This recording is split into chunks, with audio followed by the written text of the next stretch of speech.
Good morning. The US military says it has destroyed a vehicle carrying suicide bombers who were on their way to carry out another attack at Kabul's international airport. This was the second airstrike the US has conducted against Islamic State militants in Afghanistan since as many as 170 people were killed in last week's blast. Earlier, President Joe Biden looked on as 13 American servicemen who died in Kabul were returned to the United States. All British troops have now left Afghanistan, with the last military flights landing back in the UK. Our diplomatic editor, Dominic Waghorn, reports. A last plane from Afghanistan, ending Britain's 20-year operation there.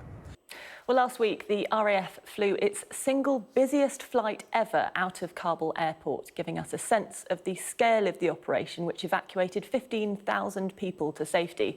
But the government is facing questions about whether more could have been done to help Afghans who worked with the UK escape the Taliban.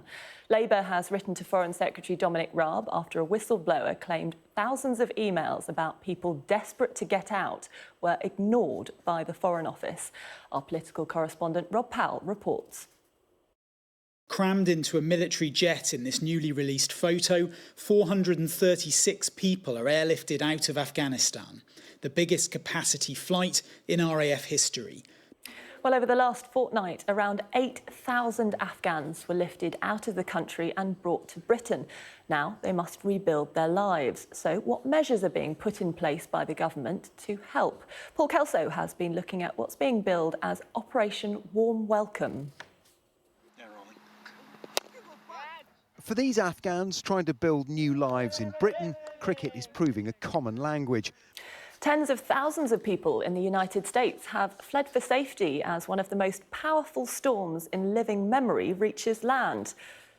Hurricane Ida hit the US Gulf Coast earlier, making landfall in Port Fourchon, Louisiana, with winds that reached 150 miles an hour.